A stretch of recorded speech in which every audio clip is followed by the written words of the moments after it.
राम राम, जय सिया राम। आप सब बहुत अच्छे होंगे और आज जो मैं आपसे बात करूंगी आप भी उससे खुश हो जाएंगे। जी हाँ, बिल्कुल।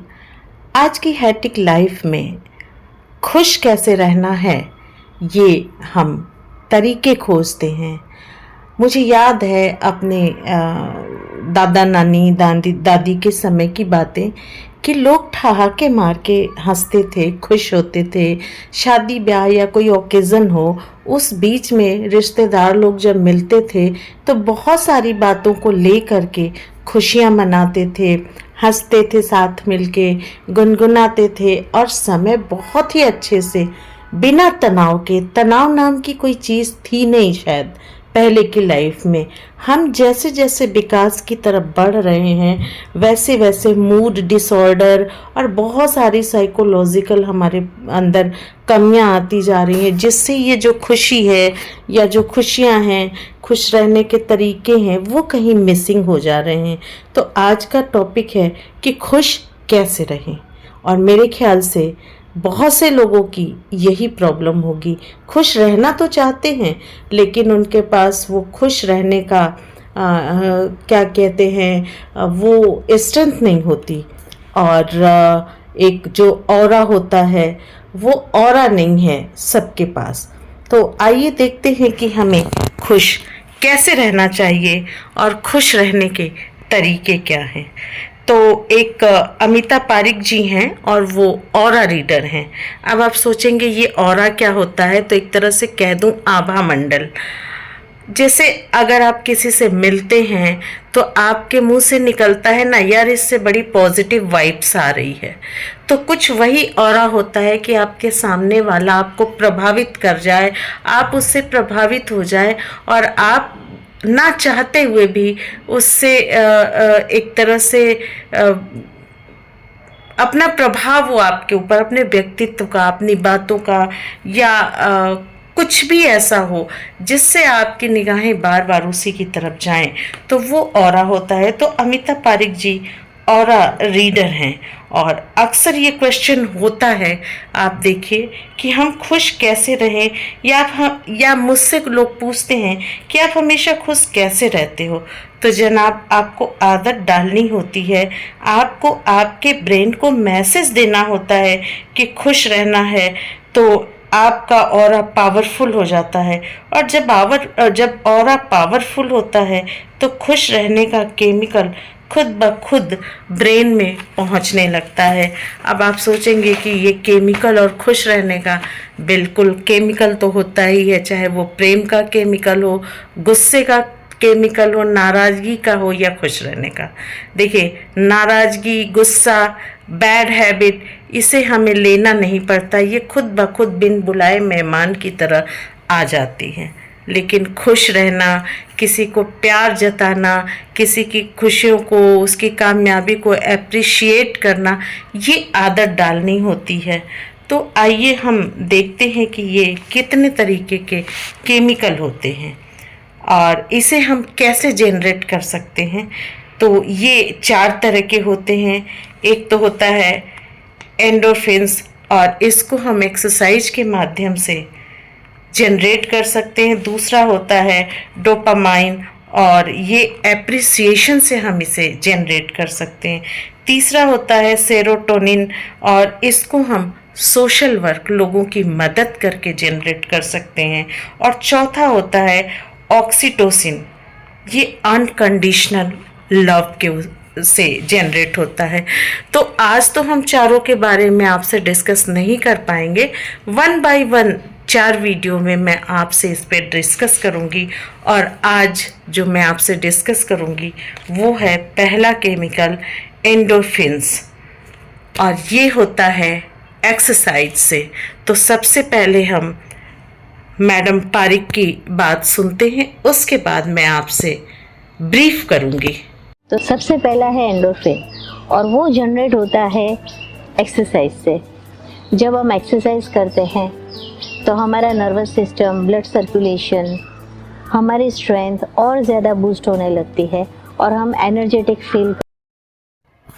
तो ये थी मैडम पारिक और इन्होंने जो पहले केमिकल के बारे में बताया, ये अक्सर एक्सरसाइज से जनरेट होता है और एक्सरसाइज से हमारा नर्वस सिस्टम, ब्लड सर्कुलेशन हमारी बढ़ती है, बूस्ट होती है, जिससे हमारा स्ट्रेंथ और ज़्यादा बढ़ता है और इससे हम एनर्जेटिक फील करते हैं।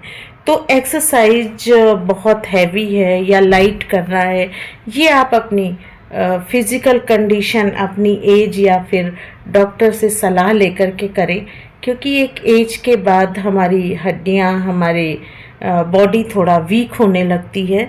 तो वहाँ पे आपको हेल्दी एक्सरसाइज, हार्ड एक्सरसाइज कर सकते हैं या नहीं कर सकते। आप रनिंग, जॉगिंग, स्विमिंग या फिर योगा क्या कर सकते हैं, आपके लिए क्या बेहतर है, ये सोच करके करें, क्योंकि ऐसा ना हो कि आप उसमें अपनी जो आपकी कैपेसिटी है बॉडी की, कहीं उससे ज़्यादा हार्ड एक्सरसाइज करें और दूसरी प्रॉब्लम हो जाए। देखिए, हमेशा कहते हैं अगर आपको बीपी है, आपको शुगर है या कोई ऐसी डिजीज़ है, तो आपको अपने डॉक्टर से सलाह लेने के बाद ही करना चाहिए। यंग एज में तो फिर भी आप कुछ भी कर सकते हैं, बॉडी आपकी उसको एक्सेप्ट कर लेती है बहुत आसानी से, लेकिन एक एज के बाद हमें अपना ख्याल खुद रखना होता है। तो हम बात कर रहे थे एंडोर्फिन्स की, जो ये एक तरह का केमिकल रिलीज़ होता है जब हम एक्सरसाइज करते हैं, और वो एक्सरसाइज कुछ भी हो सकता है।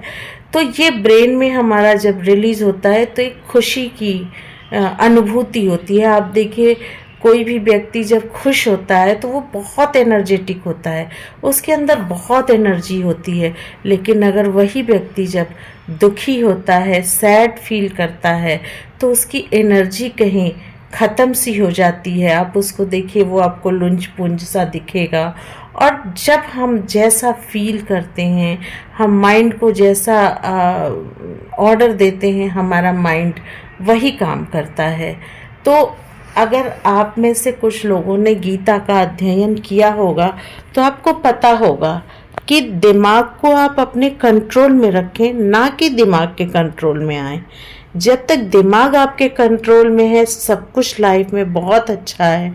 लेकिन जहाँ भी आप दिमाग के कंट्रोल में आते हैं तो ज़िंदगी में बहुत सारी चीज़ें बिगड़ने लगती हैं, चाहे वो हेल्थ हो, मूड हो, और इसको लेकर के आपके अपनों से आपका रिलेशन हो, समाज में आपका रोल हो, या फिर कुछ और हो। तो बेसिकली खुश रहने की आदत आपको डालनी होगी। देखिए, गलत आदतें जो होती हैं या जो हमारी बॉडी को हार्मफुल कंडीशन होती है, वो हमें डालनी नहीं पड़ती। फॉर एग्ज़ाम्पल, आज के डेट में जो फूड हैबिट है, जो लाइफ स्टाइल है, लोग उसको बहुत ईज़िली एक्सेप्ट कर लेते हैं। अगर मैं बात करूं चाइनीज़ फूड की, उससे आपकी बॉडी को क्या मिलता है? ना एनर्जी, ना विटामिन्स, ना मिनरल्स, कुछ भी नहीं मिलता। और जो हमारा प्योर हिंदुस्तानी खाना है, चाहे चने का सत्तू ले लीजिए, आप गुड़ ले लीजिए, गन्ने का रस ले लीजिए, शिकंजी ले लीजिए, या सिंपल रोटी सब्जी ही ले लीजिए, उससे आपको एक बैलेंस डाइट की जितने भी बेनिफिट होते हैं वो मिलते हैं।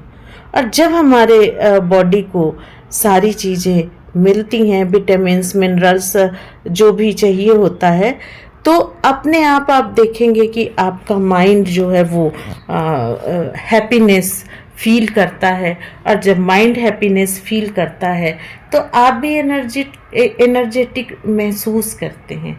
तो मुझे लगता है कि आज जो मैंने आपको एक केमिकल के बारे में बताया, आपको एक्सरसाइज की क्या ज़रूरत है लाइफ में, एक्सरसाइज की क्या वैल्यू है, आप अच्छे से समझ गए होंगे। देखिए, जानते हम सब कुछ हैं, लेकिन कभी कभी अपने लाइफ में हम उसे उतार नहीं पाते, और ये भी हमारी ही कमज़ोरी होती है, क्योंकि आज के डेट में हम सब कुछ सिंपल, शॉर्टकट और इजी चाहते हैं। जब आप शुरुआत में कठिन परिश्रम करते हैं तो उसके बाद सब कुछ इजी हो जाता है। तो आज के लिए इतना ही। दूसरे, तीसरे और चौथे केमिकल को हम अगले वीडियो में देखेंगे। अपना ख्याल रखिए। राम राम, जय सिया राम।